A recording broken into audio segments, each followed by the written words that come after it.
Bismillahirrahmanirrahim. Assalamualaikum warahmatullahi wabarakatuh.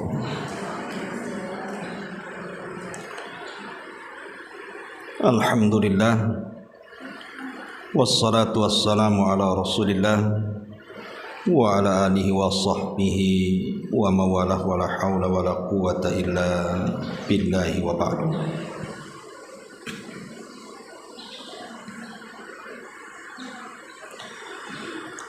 Alhamdulillah, di pagi ini kita bisa duduk kembali untuk bertalabul ilmi, dan pagi ini kita akan membahas surah An-Nazi'at.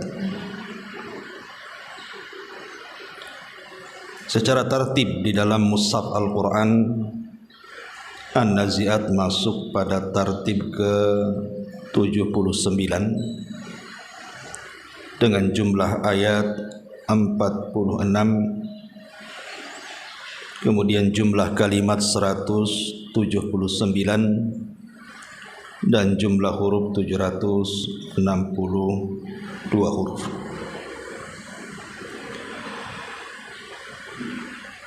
Sebagian para ulama menyebutkan bahwa nama surat An-Nazi'at ini ada juga disebut surah As-Sahirah. Ada juga yang mengatakan suratul Tammah.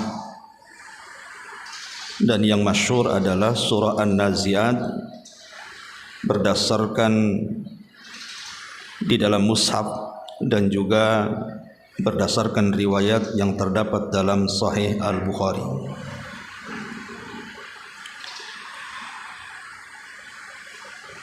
Di sini Allah Subhanahu wa taala mengatakan, memulakan dengan sumpah.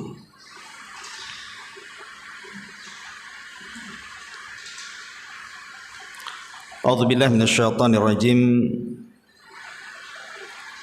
Bismillahirrahmanirrahim.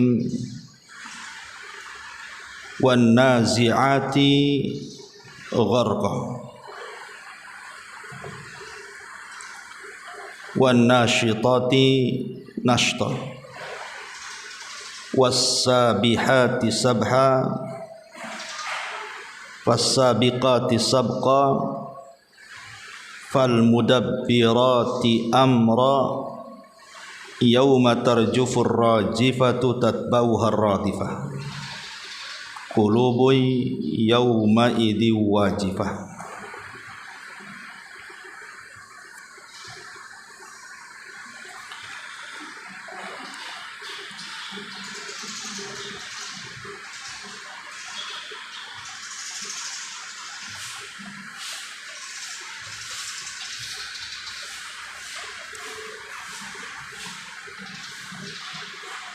Baik. Allah Subhanahu wa taala bersumpah di sini dengan mengambil sumpah para malaikat. Allah mengatakan di sini wan nazi'ati gharqa, demi malaikat yang mencabut nyawa, gharqa dengan sangat kerasnya. Wan nashitati nashta, demi malaikat yang mencabut nyawa dengan lemah lembutnya. Was-sabihati sabha, demi malaikat yang turun dari langit dengan sangat cepat. Fas-sabiqati sabqa, demi malaikat yang mendahului dengan sangat kencang. Fal-mudabbirati amra, dan demi malaikat yang mengatur urusan dunia.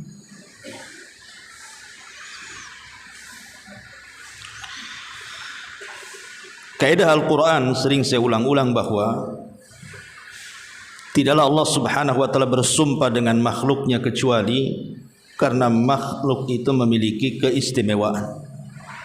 Dan tentu malaikat memiliki keistimewaan di hadapan Allah Subhanahu wa taala. Karena satu-satunya makhluk yang hanya beribadah kepada Allah Subhanahu wa taala dan tidak pernah bermaksiat hanyalah malaikat. Makanya Allah Subhanahu wa taala mengatakan wa yaf'aluna ma yu'mar. Mereka melakukan apapun yang diperintahkan Allah Subhanahu wa taala. Lah di antara malaikat-malaikat itu ada yang diberikan tugas oleh Allah Subhanahu wa taala dengan berbagai macam tugas. Salah satunya adalah disebutkan dalam surah An-Nazi'at. Di sini Allah Subhanahu wa taala mengatakan wan nazi'ati gharqa wan nasyitati nashta. Demi malaikat yang mencabut nyawa dengan sangat keras dan demi malaikat yang mencabut nyawa dengan lemah lembut. Kita akan berhenti di dua ayat ini karena menarik untuk kita bahas. Ma'asyiral muslimat yang dimuliakan Allah Subhanahu wa taala. Di antara sekian banyak malaikat yang tidak ada yang tahu jumlahnya kecuali Allah. Wa ma ya'lamu junuda rabbika illahu wa ma huwa illa dzikra lil bashar. Tidak ada yang tahu jumlah malaikat kecuali Allah saja yang tahu, karena Dia yang menciptakan. Lah di antara sekian banyak malaikat itu ada yang ditugaskan untuk mencabut nyawa, yang disebut dengan malakul maut. Sering saya katakan bahwa penyebutan Israel itu tidak ada dalam Quran dan tidak ada dalam hadis yang sahih. Israel itu diambil dari Perjanjian Lama, kitab Taurat. Jadi penamaan Israel inilah penamaan dari Israiliyat. Kita hanya berpegang dengan Quran dan Sunnah, kita katakan malakul maut. Dan setiap kita ini tidak mungkin lari dari malaikat maut. Makanya Allah Subhanahu wa taala mengatakan aina ma takunu yudrikumul mautu walau kuntum fi burujim musayyada. Dimanapun kalian berada,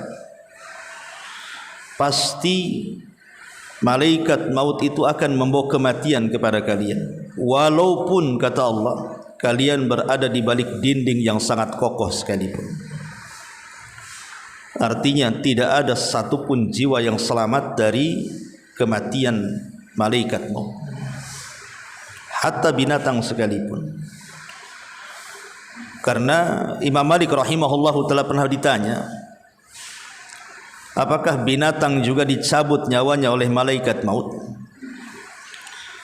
Maka Imam Malik mengatakan, apakah binatang punya ruh? Maka dia mengatakan, ya, kalau begitu dia pun dicabut dengan malaikat maut. Jadi semua yang mati itu dicabut nyawanya oleh malaikat maut. Tidak binatang, tidak manusia, tidak jin, tidak, malaikat itu sendiri adalah yang mencabut malaikat maut. Tetapi dalam ayat ini dikhususkan bicara soal manusia. Manusia yang sedang dicabut malaikat maut nyawanya. Berarti ada isyarat kepada pembahasan apa? Sakaratul maut. Di mana Allah Subhanahu wa taala mengatakan dalam surah Qaf ayat 19, wa ja'at sakratul mauti bil haqq dzalika ma kunta minhu tahid. Dan datanglah sakaratul maut dengan sebenar-benarnya, itulah yang membuat kamu lari darinya. Kenapa Allah Subhanahu wa taala katakan dzalika ma kunta minhu tahid? Itulah yang membuat lari dari sakaratul maut. Karena sakaratul maut ini sesuatu yang sangat menyakitkan. Sampai-sampai seorang ulama salaf, Hasan Al-Basri rahimahullahu taala, seorang pemimpin tabi'in, satu hari dia menjenguk orang sakit. Dan dia lihat orang sakit itu sedang sakaratul maut. Dan dia melihat bagaimana susah payahnya orang yang sedang sakaratul maut itu. Sampai akhirnya kemudian dia melihat bagaimana kematiannya. Dia pun pulang. Ketika pulang, keluarganya melihat wajah Hasan Al-Basri ini tidak sebagaimana perginya, murung. Bahkan dia mengatakan kepada keluarganya ketika keluarganya menawarkan makanan, "At-ta'amu yarhamukumullah." Silahkan makan wahai imam, semoga Allah merahmati kamu. Apa kata Hasan Al-Basri? "Ya ahlah, alaikum bi ta'amikum wa syarabikum. Fa wallahi laqad ra'aitu musri'an la azalu a'mal lahu hatta alqah." Wahai keluargaku, kalian saja yang makan, kalian saja yang minum. Demi Allah, aku melihat sesuatu yang sangat menakutkan. Dan mulai hari ini aku akan terus beramal saleh sampai aku berjumpa dengan Allah Subhanahu wa taala. Lihat bagaimana seorang imam sekali berHasan Al-Basri saja mengambil pelajaran dari kematian orang lain. Dan harusnya kita juga gitu.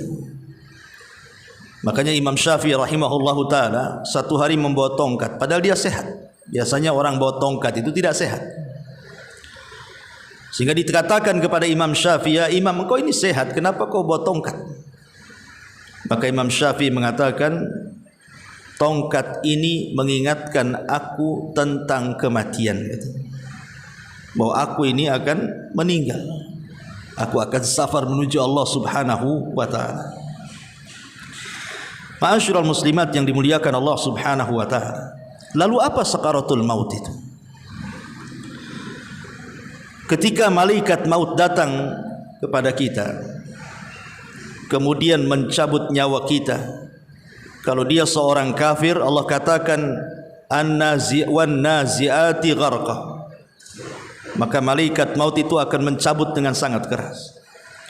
Tapi kalau dia ruhnya seorang mukmin, wan nasyitati nashta, maka dia akan mencabut dengan lemah lembut. Tapi selemah lembutnya malaikat mencabut nyawa kepada seorang mukmin sekalipun, hatta para nabi sekalipun, maka tetap saja ada namanya sakaratul maut. Ada ulama yang membedakan antara sakaratul maut dengan ghamaratul maut. Kalau sakaratul maut itu bagi orang-orang yang beriman.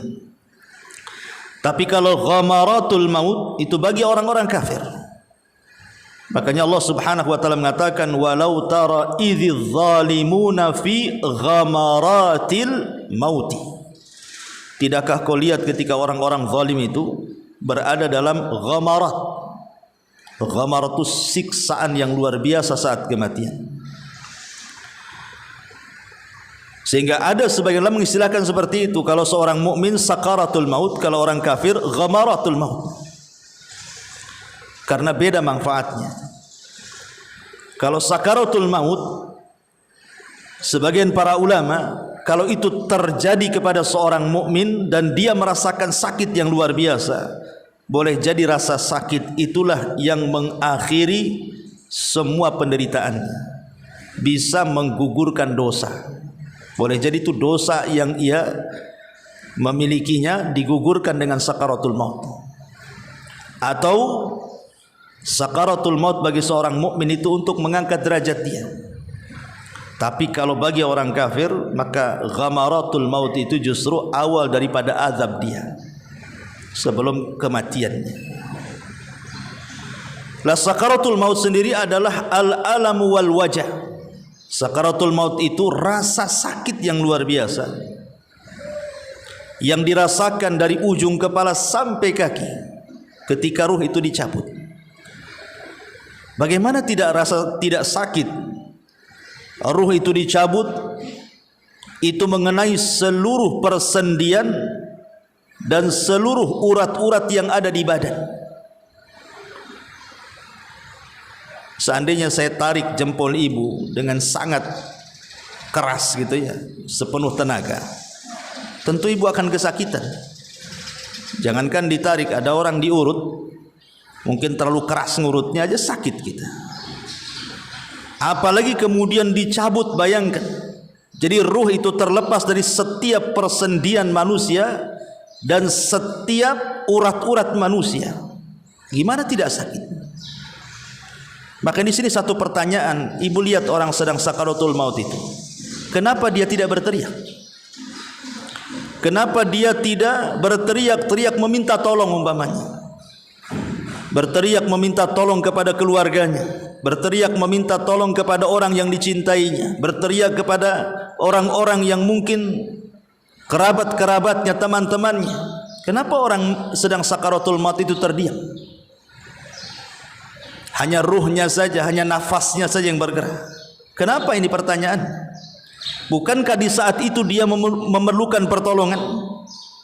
Bukankah di saat itu dia memang berhajat sekali kepada pertolongan orang-orang di sekitarnya? Tapi kenapa dia tidak berteriak? Coba. Karena ketika ruh itu dicabut, maka ruh itu akan mempengaruhi setiap akal kita, sehingga orang sudah tidak bisa berfikir. Makanya sakarat itu diambil dari kata sakran, mabok. Orang mabok kan tidak berakal. Jadi kalau seandainya ruh itu dicabut, datanglah sakaratul maut, itu mempengaruhi kepada akal dia. Dia sudah tidak bisa berfikir lagi. Mempengaruhi kepada matanya sehingga sudah tidak bisa melihat lagi. Mempengaruhi kepada lisannya sehingga sudah tidak bisa bicara lagi. Mempengaruhi kepada badannya sehingga dia lemas, lunglai, sudah tidak ada tenaga lagi. Dan mempengaruhi kepada warna kulit sehingga berubah dan menguning. Lalu apa yang bisa dikatakan orang sedang sakaratul maut itu? Dia sudah seperti itu kondisinya. Makanya tidak ada orang sakaratul menjerit-jerit, karena tinggal kematiannya saja.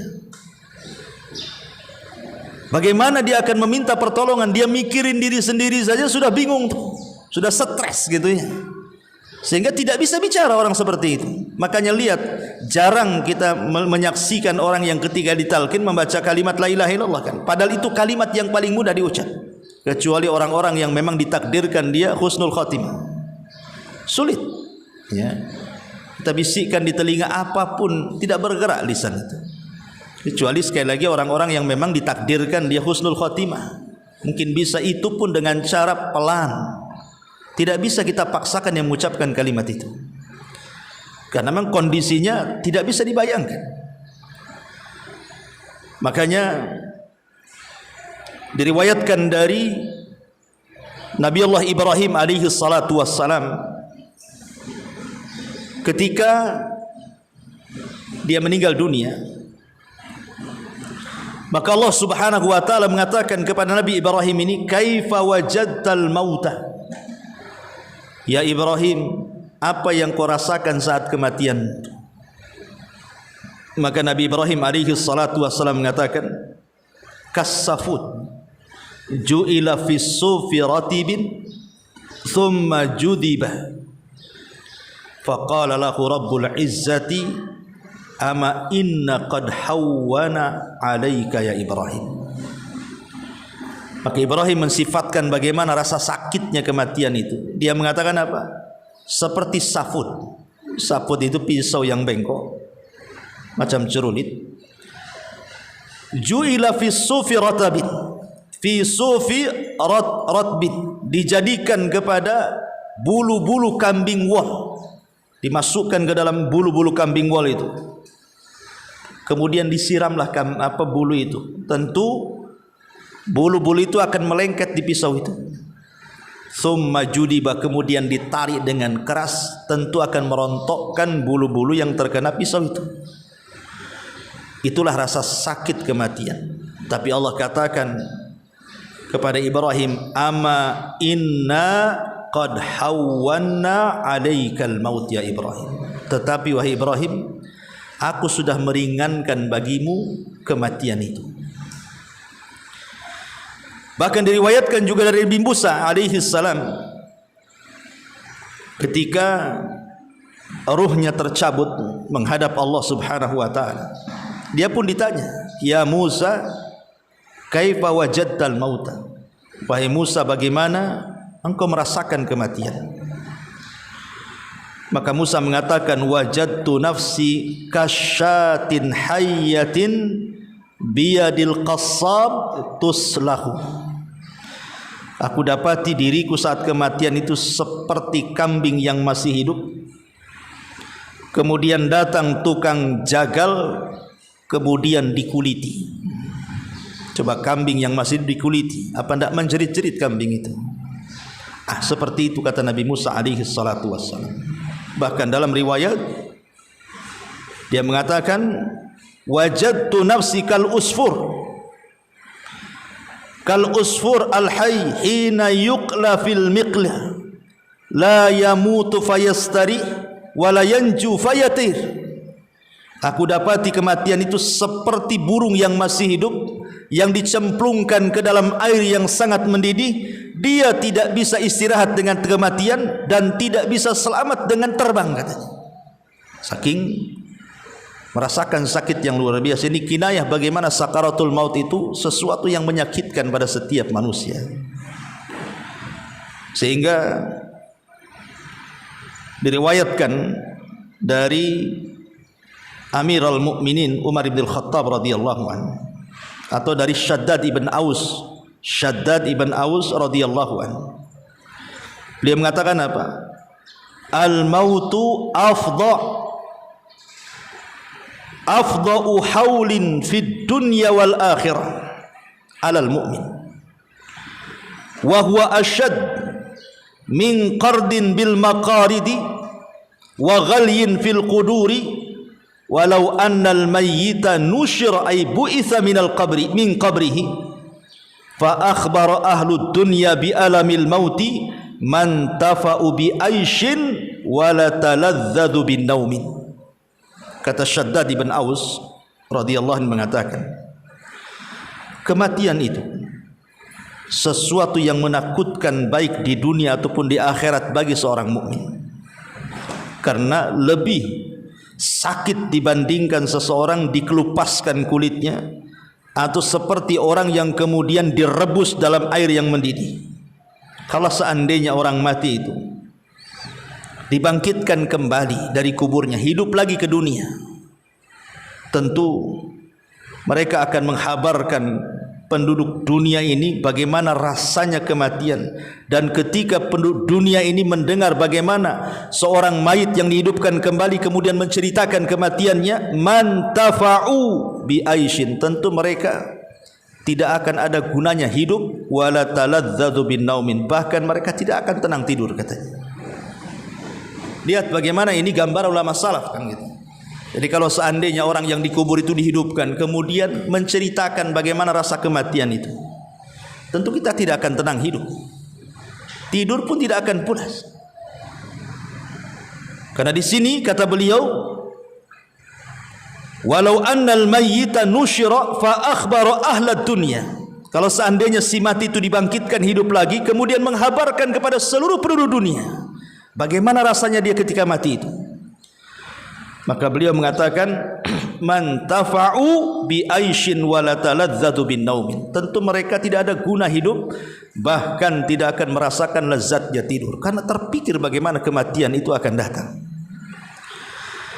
Ma'asyiral muslimat yang dimuliakan Allah Subhanahu wa taala, dari sini maka seorang mukmin harus mengambil ibrah dari kematian orang lain.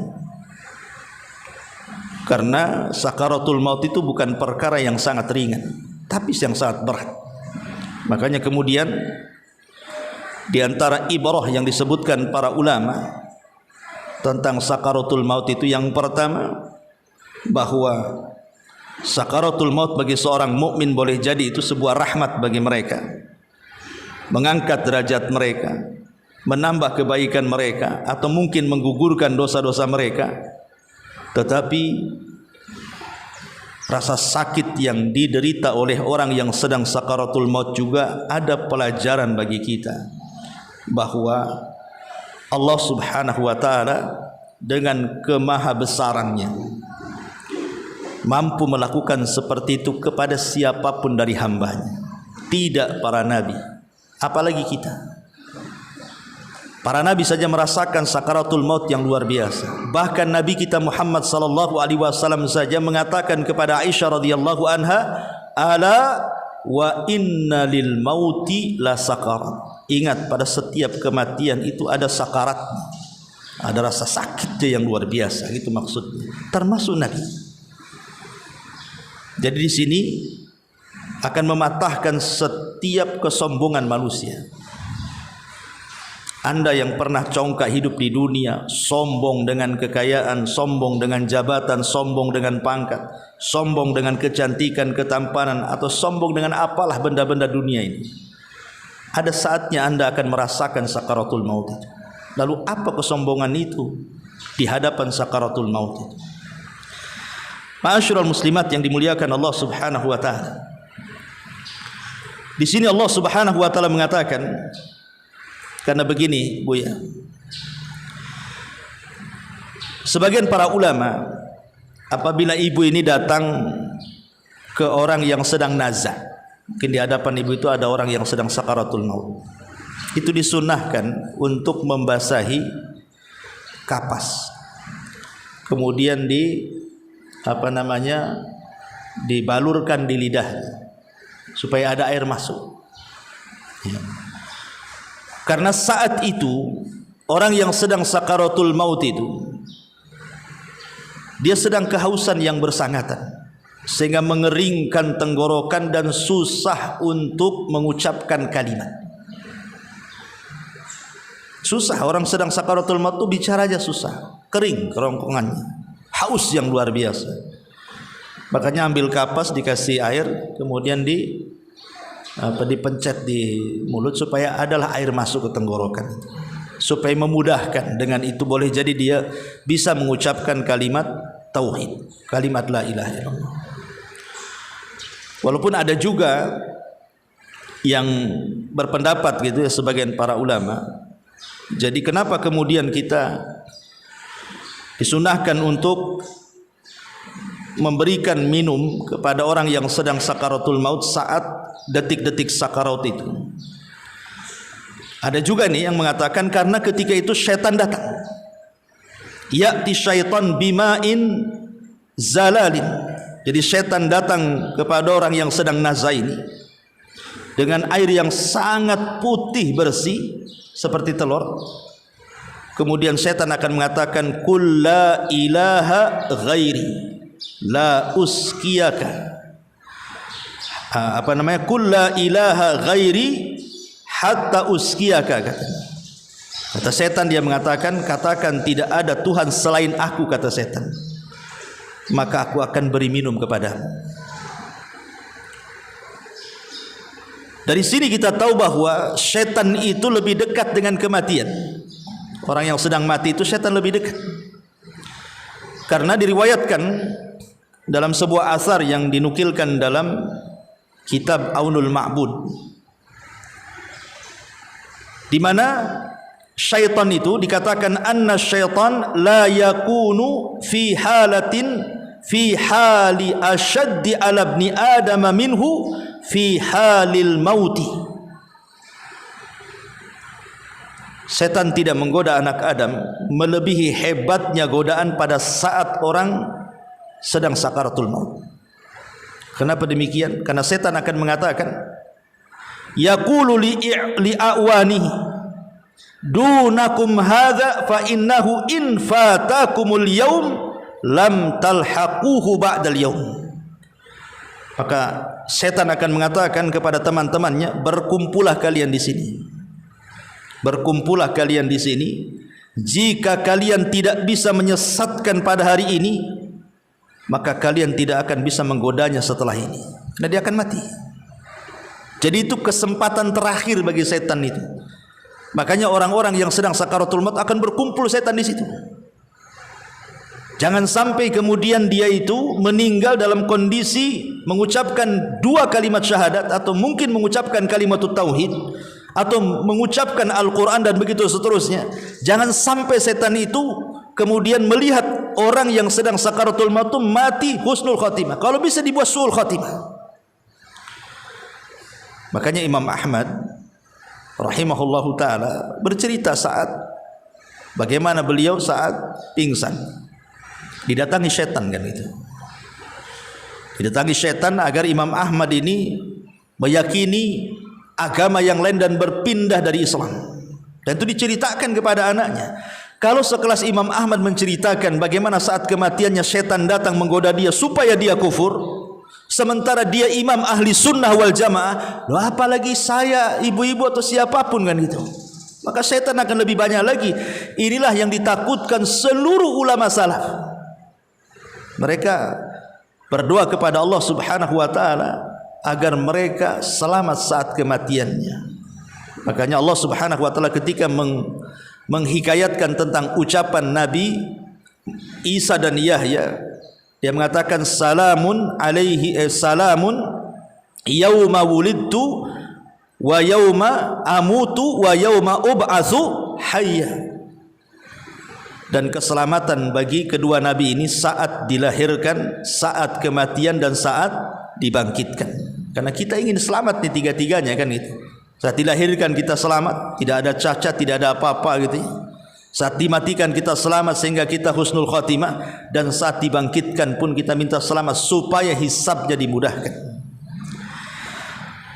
Ma'asyiral muslimin yang dimuliakan Allah Azza wa Jalla, makanya kalau ibu sedang sakit dan nampak sakitnya parah gitu ya, maka banyak-banyaklah berdoa, Allahumma inni ala ghamaratil mauti wa sakaratil mauti.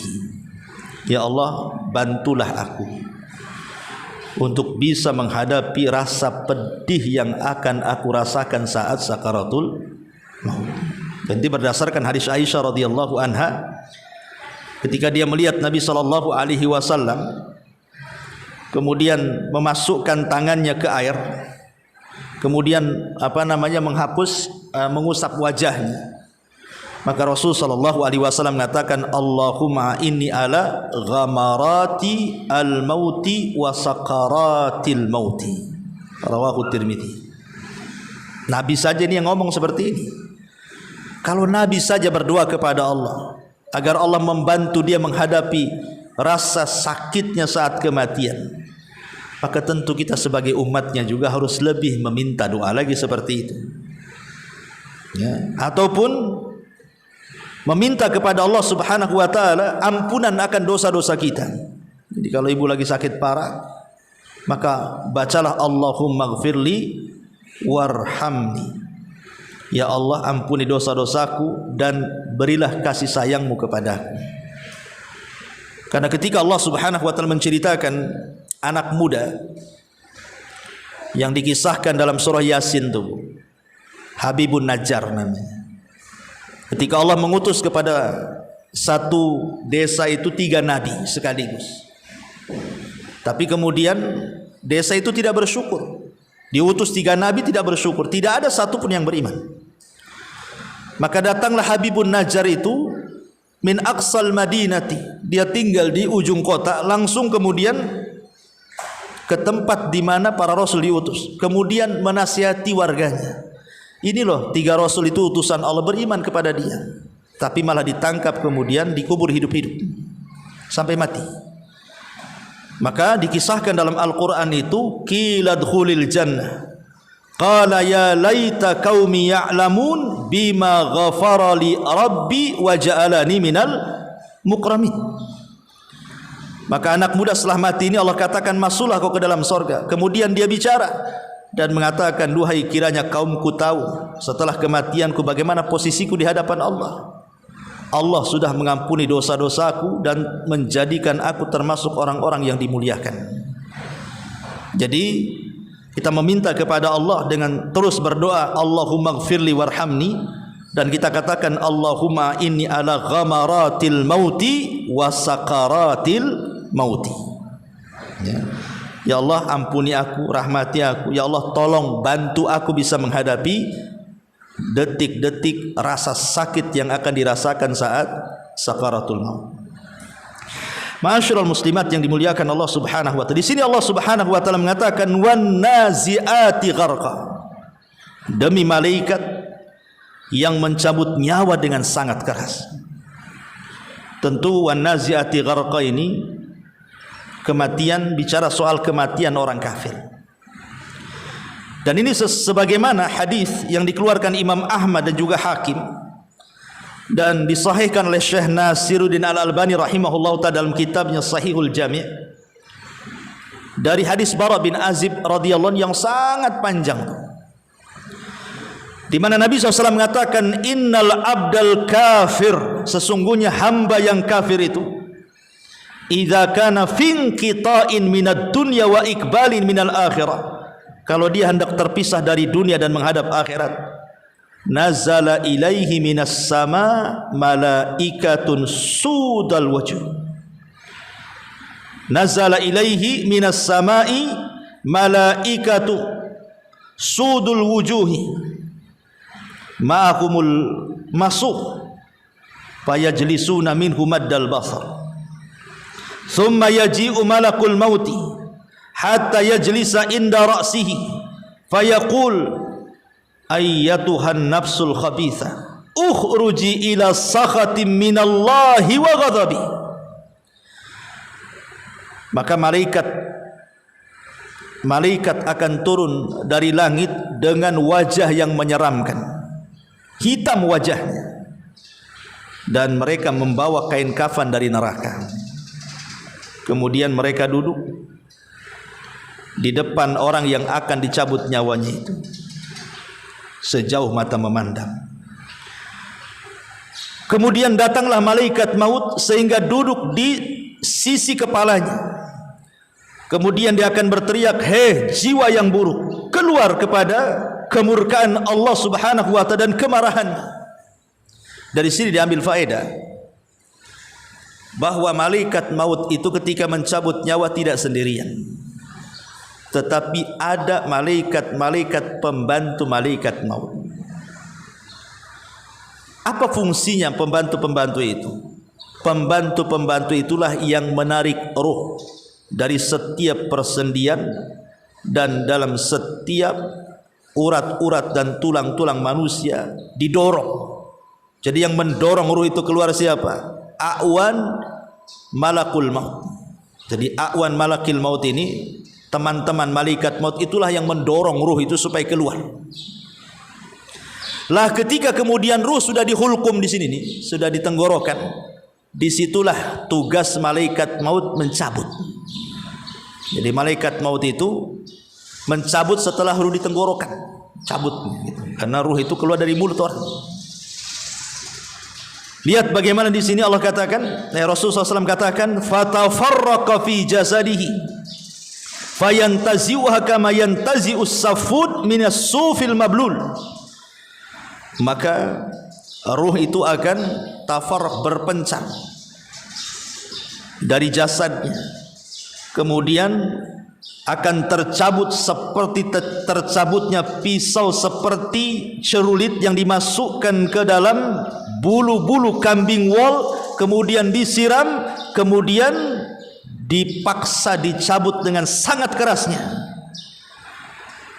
Kemudian faida akhadah, ketika malaikat maut sudah mengambilnya, lam yada'uha fi yadihi, maka malaikat-malaikat pembantunya tidak membiarkan ruh itu berada di tangan malaikat maut, langsung diambil, kemudian diletakkan di kain kafan dari neraka. Setelah kemudian ruh itu diletakkan di kain kafan dari neraka, apa yang terjadi? Wa yakhruj minha ka'antanir rih, maka muncul bau yang tidak sedap. Dari kain kafan itu muncul bau yang sangat busuk sekali. Kemudian bau itu membumbung sampai ke langit. Tidak ada satupun malaikat yang ada di langit yang mencium bau itu, kecuali mereka melaknat dan mengatakan, ruhnya siapa, bau sekali. Maka malaikat pembawa ruh yang jahat itu mengatakan, ini ruhnya, hadza ar-ruhul khabith, ini ruh orang jelek, orang jahat, orang kafir, orang munafik, ya. Dan mengatakan, fulan ibnu fulan bi akbahi asma'ihi, disebutkan dengan nama yang paling buruk yang ia tidak sukai saat di dunia ia mendengarnya. Naudzubillah. Kemudian dibawalah ruh itu ke langit, tapi malaikat penjaga langit pertama tidak mau membuka. Kemudian Nabi SAW membacakan ayat, la tufattahu lahum abwabus sama wala yadkhulunal jannah hatta la tufattahu lahum abwabus sama wala yadkhulunal jannah hatta yalijal jamalu fi samil khiyat. Maka pintu-pintu langit satu pun tidak ada yang dibuka, dan mereka tidak akan masuk surga sampai ada cerita unta masuk ke liang jarum. Fayaqulullahu azza wa jalla, maka Allah akan mengatakan, akan berfirman, uktubu kitabahu fi sijin, letakkan catatannya, balikkan ke sijin. Sijin itu ada yang mengatakan dia di bawah lapisan yang paling bawah, bukan lapisan 7, di bawahnya lagi, sudah ada lapisan lagi. Bumi itu kan 7 lapis. Lah di bawah lagi itu, karena setiap lapisan itu menolak, tidak mau diletakkan catatan orang jahat ini. Makanya termasuk lapisan yang ke-7 pun menolak. Makanya kemudian di bawah lapisan 7 itulah disebut sijin namanya. Letakkan di situ, gitu maksudnya. Kemudian Allah katakan, kembalikan ruhnya ke dalam jasadnya. Ketika Allah subhanahu wa ta'ala mengatakan kembalikan ruh ke dalam jasadnya, malaikat tidak menghantar ruh itu, tapi dilempar sampai kemudian dia menyatu dengan jasadnya, seolah-olah dia jatuh dari ketinggian yang luar biasa. Ibu bisa bayangkan jatuh dari atas masjid saja, gimana rasanya? Ini jatuh dari langit lagi. Makanya ketika dia menyatu, seolah-olah apa? Seluruh tulangnya patah, seluruh persendiannya sakit, seluruh uratnya terasa luar biasa perihnya. Lah ketika saat dia sedang sakit yang luar biasa, seolah-olah jatuh dari ketinggian, tiba-tiba dibentak oleh Mungkar dan Nakir pula, dan mengatakan, siapa Rabbmu, siapa nabimu, dan apa agamamu? Karena dia ruh orang kafir.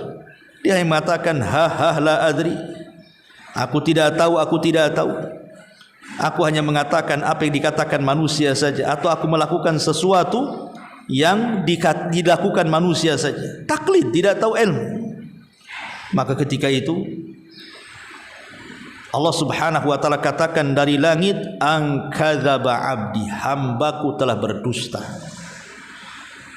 Fafrishu minan nar waftahu lahu baban ilan nar. Dia mengatakan, bukakan pintu, arahkan ke neraka, masukkan tu rasa panas neraka ke dalam kuburnya. A'udzubillah. Kemudian Allah subhanahu wa ta'ala katakan, sempitkan kuburnya. Maka kemudian kuburan menyempit sampai kemudian terjadilah dhaghtatul qabri, di mana bumi ini kemudian melipat dia, sehingga dia merasakan yang jauh lebih sakit dibandingkan jatuh dari ketinggian tadi. Karena seluruh tulang belulangnya akan retak, dan dia akan berteriak yang tidak ada yang tahu teriakannya kecuali binatang saja. Karena manusia tidak bisa mendengar teriakan orang kafir ini. Setelah itu tiba-tiba kemudian datang kepadanya orang yang sangat jelek dan menakutkan.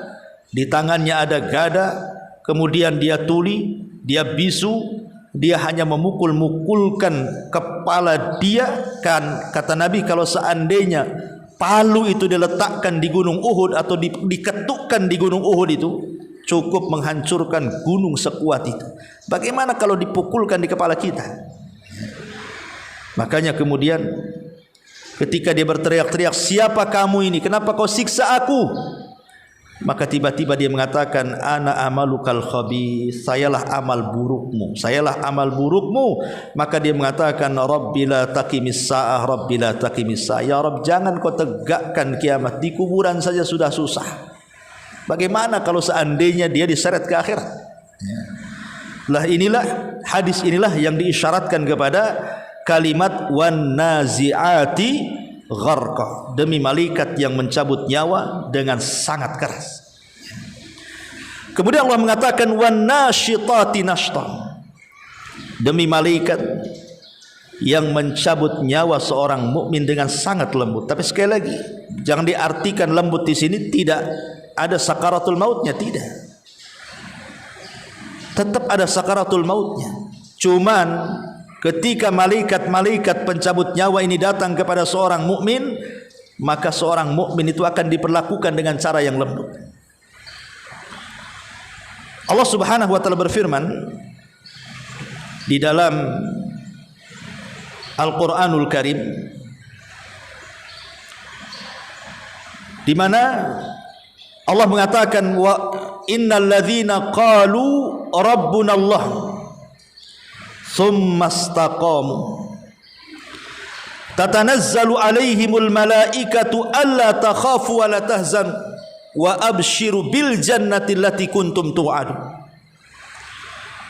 Orang-orang yang mengatakan Rabb kami Allah,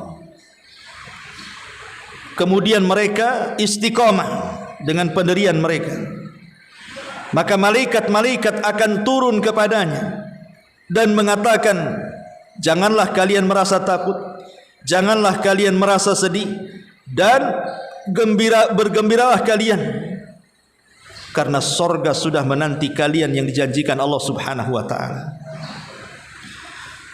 Dari ayat ini saja kita tahu bahwa bagaimana lembutnya malaikat ini saat mencabut nyawa orang ini, karena akan dibisikkan di telinganya, jangan takut, jangan sedih, karena Allah sudah janjikan sorga kepadamu. Dan Allah Subhanahu wa ta'ala katakan dalam surah Yunus juga ayat 63-64, alladzina amanu wa kanu yattaqun lahumul busyra fil hayatid dunya wa fil akhirati la tabdila li kalimatillah dzalika huwal fawzul adzim.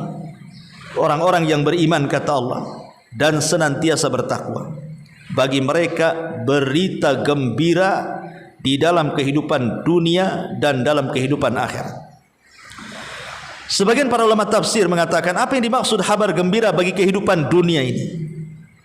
Kalau kehidupan akhirat sudah jelas, Allah sudah janjikan surga kepada mereka. Ada dua penafsiran. Yang pertama, maksudnya kabar gembira itu maksudnya adalah ru'yatul mu'min, mimpinya seorang mukmin.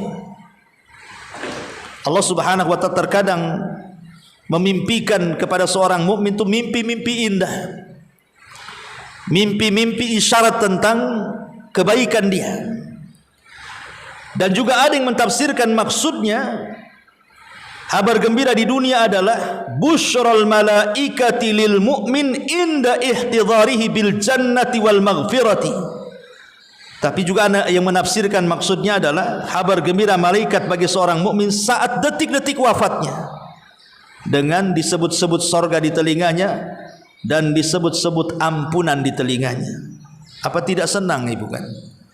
Kita saja bu punya salah, saya punya salah, saya takut ketemu ibu kan itu.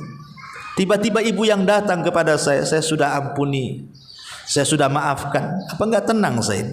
Padahal saya takut ketemu ibu. Tahu-tahu ibu yang datang ke saya dan mengatakan, Ustaz sudah saya maafkan. Apa enggak senang jadi? Yang tadinya takut jadi enggak takut jadinya. Apalagi kalau yang menghabarkan ini malaikat, dan saat detik-detik wafatnya, di saat takut yang luar biasa, tiba-tiba kemudian ada kabar bahwa dosa-dosa yang kita lakukan di dunia diampuni Allah. Apa enggak tenang? Itulah kelembutan malaikat maut saat datang menghadap kita, kalau kita orang beriman dan orang yang bertakwa. Dalam hadis Bara bin Azib radhiyallahu anhu juga dikatakan, annal mu'min idza hadarahul maut, seorang mukmin itu kalau mendekati ajalnya, ja'ahul mautu bidul wujuh, maka datang malaikat kepadanya dengan wajah yang sangat putih bersih. Bidus siyab, dengan pakaian yang sangat putih bersih, wajahnya bersih putih, pakaiannya bersih putih lagi. Faqalu, dan mengatakan, ukhruji ayyatuhar ruhut tayyibatu ila rauhin wa rauhanin wa rabb ghairi ghadban. Maka malaikat ini akan membisikkan di telinga kita orang-orang yang beriman, keluarlah wahai roh yang baik, menuju kepada ketentraman dan rezeki dari Allah Subhanahu wa ta'ala, serta menuju kepada Tuhan yang tidak akan pernah murka selamanya kepada. Subhanallah. Al-Quran mengatakan di dalam Al-Quran, ya ayyatuhan nafsul mutmainnah irji ila rabbiki radiyatan mardiyah. Dalam Quran, malaikat maut akan mengatakan, wahai ruh yang tenang, wahai ruh yang baik, keluarlah dengan tenang kepada keridhaan Allah Subhanahu wa ta'ala. Kalau dalam hadis, keluarlah roh yang baik untuk menuju kepada ketentraman dan rizki dari Allah serta Tuhan yang tidak pernah murka selamanya kepadamu. Maka apa yang terjadi? Fatakhruju min famihi kama tasilul qatratu min famis siqa, kata Rasul. Maka ruh itu akan keluar dari mulutnya sebagaimana tetesan air keluar mengalir dari mulut wadah minuman. Artinya seperti tetesan terakhir yang keluar dari teko, yang sering saya istilahkan kalau ada teko gitu kan, isinya masih banyak, kemudian kita tuang, otomatis kan memancar dengan sangat keras karena masih banyak isinya. Tapi kalau tinggal satu tetes kemudian kita tuangkan, tentu dia akan berjalan pelan kan. Ketika sampai di ujung mulut teko itu, dia akan menetes dengan sangat pelan. Begitulah ruhnya seorang mukmin, akan dicabut dengan pelan-pelan dan teratur. Kalau ruhnya orang kafir kan dari berbagai macam sendi, urat, tulang, nggak jelas dari arah mana dicabutnya itu, sehingga merasakan sakit yang luar biasa. Tapi ruhnya seorang mukmin itu tertib cara mendorongnya, mulai dari ujung-ujung jari jemari kaki dulu, kemudian naik ke atas, kemudian dari ujung jemari tangan kemudian naik ke atas, sehingga kemudian naik sampai di tenggorokan. Kenapa dari kaki dulu? Sebenarnya mengatakan supaya dia tidak lari. Dibuat kaki dulu, kalau sudah kaki kan hilang ruhnya, dia tidak bisa bergerak kaki. Supaya orang-orang itu kemudian tidak diberikan kesempatan untuk bertobat, takutnya dia lari ke masjid, lari kemana, ngambil mushaf untuk ngaji, sehingga dari kaki supaya tidak lari dia. Karena saat itu tobat sudah ditutup masalahnya. Karena hanya ada dua waktu tobat itu masih diterima. Pertama ruh sebelum sampai di tenggorokan, yang kedua matahari belum terbit dari arah barat, tobat masih diterima.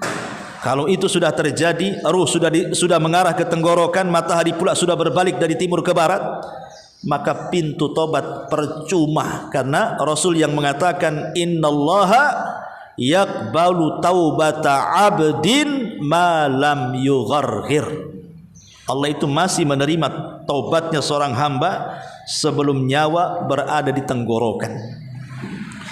Ma'asyiral muslimat yang dimuliakan Allah Azza wa Jalla, dari sini Allah Subhanahu wa taala mengatakan wan nasyitati nashta, demi malaikat yang mencabut nyawa dengan sangat-sangat lembutnya. Baik, ma'asyiral muslimat, sedikit mengenal malaikat maut. Malaikat maut adalah malaikat yang Allah tugaskan mencabut nyawa. Ada yang kemudian beralasan, kenapa malaikat ini pula yang ditugaskan? Kan banyak malaikat lain. Kenapa tidak Jibril saja, tidak Mikail saja, tidak Israfil saja, atau tidak Munkar dan Nakir saja? Kenapa mesti dia yang kemudian mencabut nyawa kita? Imam Ibnu Katsir menyebutkan sebuah riwayat dalam kitabnya Al-Bidayah wa Nihayah ketika menceritakan tentang penciptaan Adam. Walaupun riwayat ini sekali lagi ini kan riwayat Israiliyat, ya, tidak ada di Quran, tidak ada dalam hadis Nabi SAW. Tapi Rasul mengatakan hadithu am bani Israil wala haraj, ceritakan nggak apa-apa tentang kisah-kisah Bani Israel selama tidak bertentangan. Sehingga kita tidak boleh mendustakan secara mutlak, tidak boleh juga membenarkan secara mutlak. Khawatir kita dustakan rupanya benar, khawatir kita benarkan rupanya dusta. Makanya Israiliyat, kisah-kisah Israil itu hanya digunakan pelezat kisah saja, tidak boleh jadikan pegangan, hanya pelengkap saja, ya. Jadi ketika Adam alaihissalam itu diciptakan, Jibril turun ke bumi, tapi bumi menolaknya. Tidak sudi kalau bumi diambil Jibril, karena dia khawatir dari bumi kemudian diciptakan makhluk yang kemudian akan masuk ke dalam neraka. Bumi tidak mau. Kemudian Jibril tidak berhasil, datang kemudian Mikail, tidak berhasil juga. Sampai beberapa malaikat tidak berhasil, kecuali malaikat maut. Dia berhasil mengambil tanah. Ketika bumi kemudian berlindung kepada Allah untuk diambil tanahnya malaikat maut berlindung juga kepada Allah untuk kembali tidak membawa tanah. Maka dia yang berhasil. Sehingga Allah Subhanahu wa taala mengatakan, karena engkau yang berhasil mengambil tanah itu hai malaikat maut, maka kematian makhluk yang akan kuciptakan dari tanah engkau juga yang akan bertugas di situ. Maka itu sebabnya kemudian malaikat maut ini yang ditugaskan oleh Allah Subhanahu wa taala untuk mencabut nyawa setiap manusia. Ma'asyiral muslimat yang dimuliakan Allah Subhanahu wa taala, di dalam Al-Quranul Karim banyak disebutkan bahasa malakul maut. Dan ini sebagai pembahasan di awal tadi bahwa Quran tidak mengenal kalimat Israel. Karena Allah mengatakan di beberapa ayat dalam Quran, contoh surah As-Sajdah ayat 11. Allah mengatakan, "Qul yatawaffakum malakul mautil ladzi wukkila bikum." Katakanlah malaikat-malaikat maut yang diserahi untuk mencabut nyawamu. Dari sini mengatakan malakul mauti, malaikat maut. Kemudian juga disebutkan di dalam surah Al-An'am 93, walau tara idz zalimuna fi ghamaratil maut wal malaikatu. Alangkah dahsyatnya sekiranya kamu melihat di waktu orang-orang zalim berada dalam tekanan sakaratul maut, dan malaikat-malaikat itu membentangkan tangannya kemudian mengatakan, keluarlah wahai jiwa yang buruk, wahai orang kafir. Kemudian juga disebutkan di dalam surah An-Nahl ayat 28 sampai 32, kemudian Al-Anfal ayat 50 dan begitu seterusnya, ya. Jadi Allah tidak menyebut kalimat Israel, yang Allah sebutkan malakul maut. Maka kita hanya berpegang kepada Al-Qur'anul Karim bahwa malaikat pencabut nyawa itu namanya malakul maut, dan dia adalah satu di antara 4 pemimpin para malaikat. Pemimpin pertama Jibril, kemudian Mikail, kemudian Israfil, kemudian malakul maut. Itulah pemimpin-pemimpin malaikat. Tapi sekali lagi diistilahkan malakul maut tidak sendirian, tapi ada awan, ada pembantu-pembantunya. Lain dengan Jibril kan 1 orang, Mikail 1 orang, Israfil 1 orang. Tapi malaikat maut ini dia malaikat yang di sana banyak pembantu-pembantunya. Karena kematian dalam sehari saja bukan 1 orang kan. Bisa saja di Batam aja dalam 1 hari bisa 3 atau 4 orang per harinya. Sehingga membutuhkan malaikat maut yang sangat banyak untuk mencabut nyawa manusia. Wallahu alam Bu, saya masalahnya ada kegiatan di pesantren nih. Saya harus cepat-cepat. Ya. Dengan manfaat